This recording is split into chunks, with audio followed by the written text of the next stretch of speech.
Yesterday, The Hill reported that Senator Chuck Schumer is actually going to co-sign Speaker Mike Johnson's invitation for Israeli Prime Minister Benjamin Netanyahu to address Congress at some point in the near future, which does mark a big turnaround for Chuck Schumer, who previously, beyond just not wanting him necessarily to come and speak, had actually called for new elections to potentially replace Netanyahu as the leader of Israel. And here is what he had to say at that point. The fourth major obstacle to peace is Israeli Prime Minister Benjamin Netanyahu, who has all too frequently bowed to the demands of extremists like Ministers Smotrich and Ben-Gvir and the settlers in the West Bank.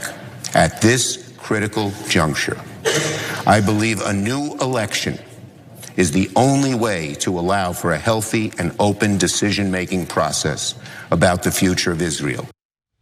So we don't necessarily know exactly what he thinks about what Netanyahu's domestic political future should be, but he now is willing to allow him to come and potentially influence our domestic politics. And look, if you dig into their statements, Chuck Schumer, Mike Johnson obviously do not see eye to eye on every aspect of what's going on in the Middle East right now.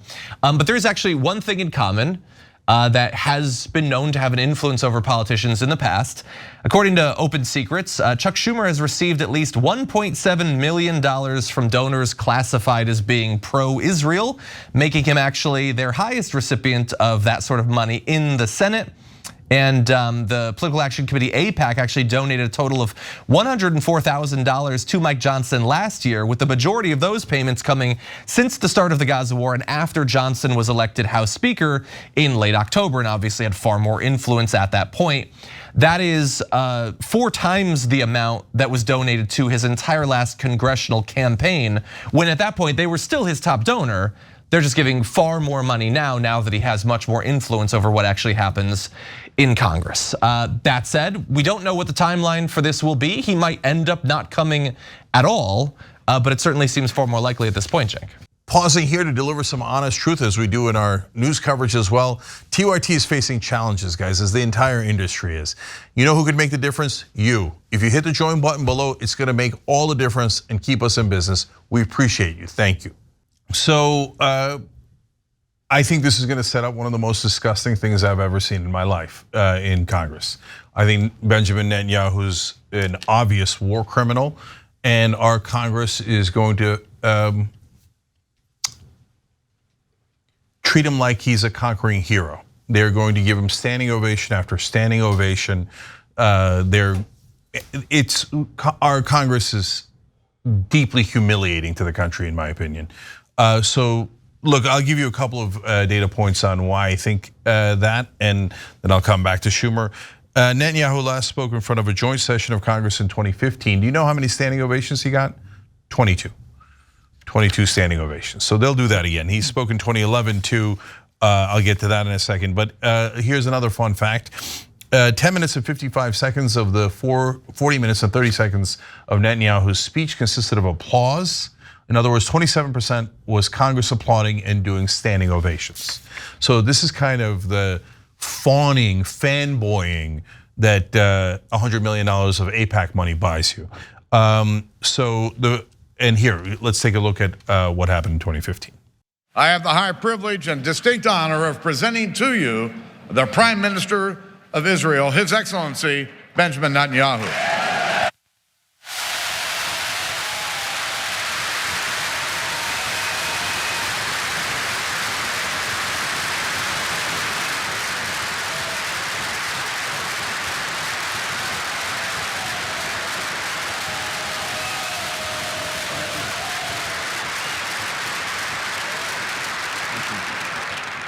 That's not the Knesset, that's the US Congress. By the way, the Knesset is much harder on him than the US Congress is. The Prime Minister also spoke before Congress in 2011 when he received 29 standing ovations, and in 1996.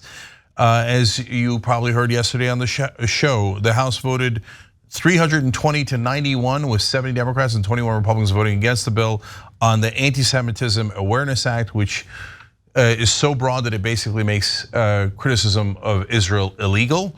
And there are good guys who are against it. Critic of the new legislation, including Representative Jerry Nadler of New York, says the bill sweeps too broadly and would chill constitutionally protected free speech, including legitimate criticism of Israel. We appreciate Congressman Nadler for saying that. Bernie Sanders and others are against it. But basically, when you take all of this into account, even Schumer, who started out by pretending to be a tough guy against Netanyahu, is now saying, please, please come and tell us how wonderful your slaughter in Gaza is going. Well, and we will all serve you. If you need all protests shut down in America against Israel, boom, they're all shut down. You want the people that were doing it, that were in favor of peace arrested? Boom, they're all arrested. You could say, oh no, it's not because of AIPAC or this and that and the other thing. And by the way, it's complicated. It's not just because of AIPAC. There's a lot of different factors, but all the anti-Israel protests all shut down in the country.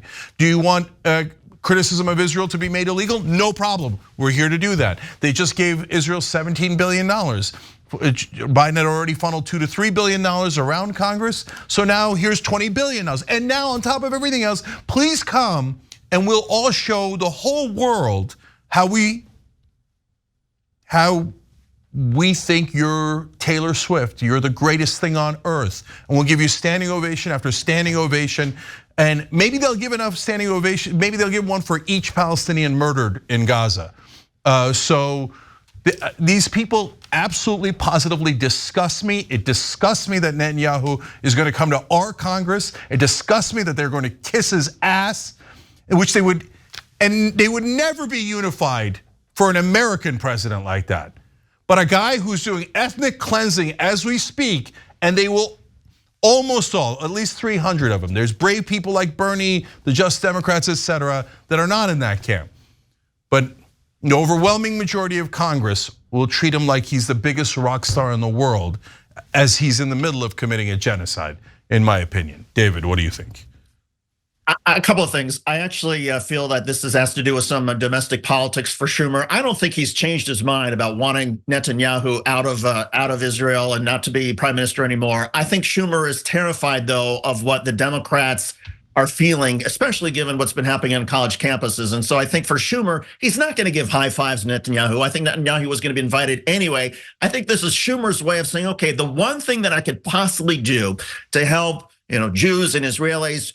And he knows most of them do not like Netanyahu. Most of them cheered when Schumer said he should not be the prime minister of Israel.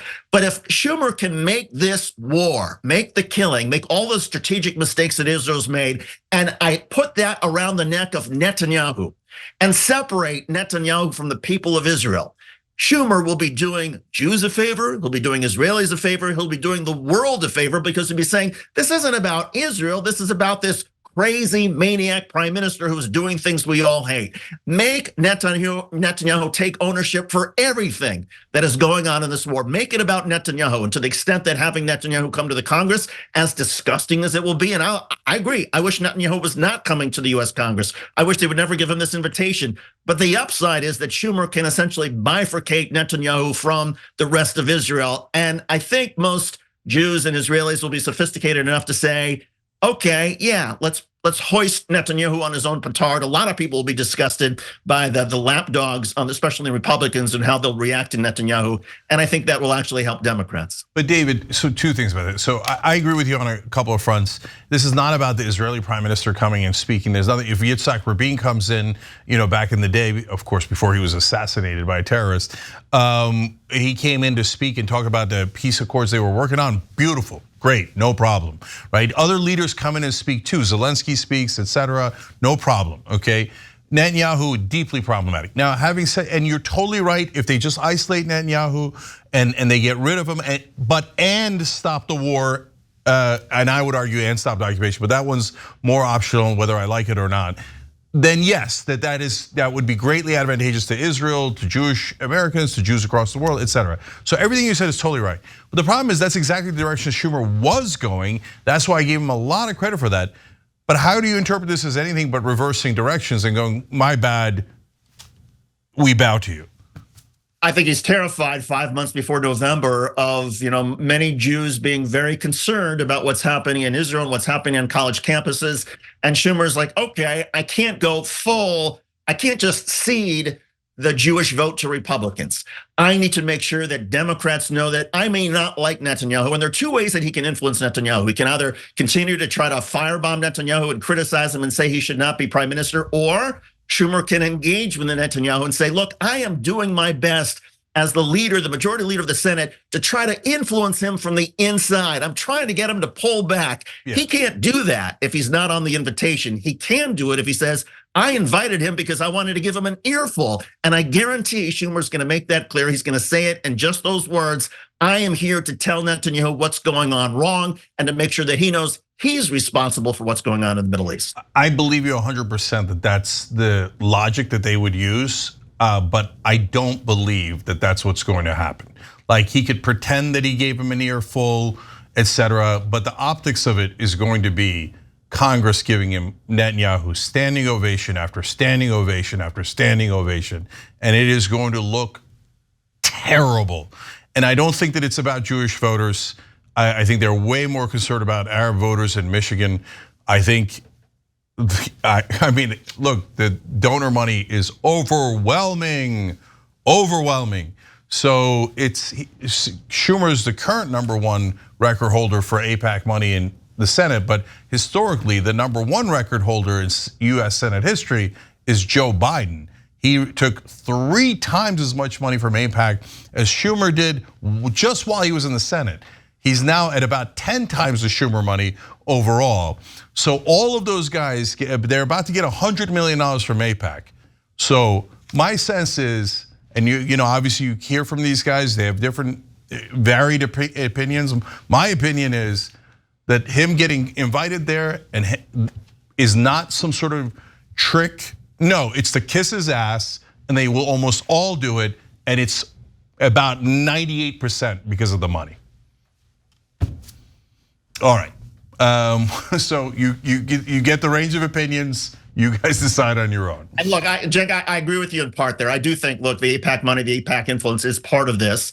But again, I think there's something about, look, the train was leaving the station. Republicans are inviting Netanyahu to Washington, whether Schumer likes it or not, and he may be disgusted by it. And so I think this is him essentially conceding, Netanyahu's coming. I have no choice. I need to fulfill my role as Senate Majority Leader, engage with a foreign leader, and then make it clear to my supporters and to Democrats, I'm not happy with what Netanyahu has done. I'm gonna make sure that he knows that. Thanks for watching The Young Turks, really appreciate it. Another way to show support is through YouTube memberships.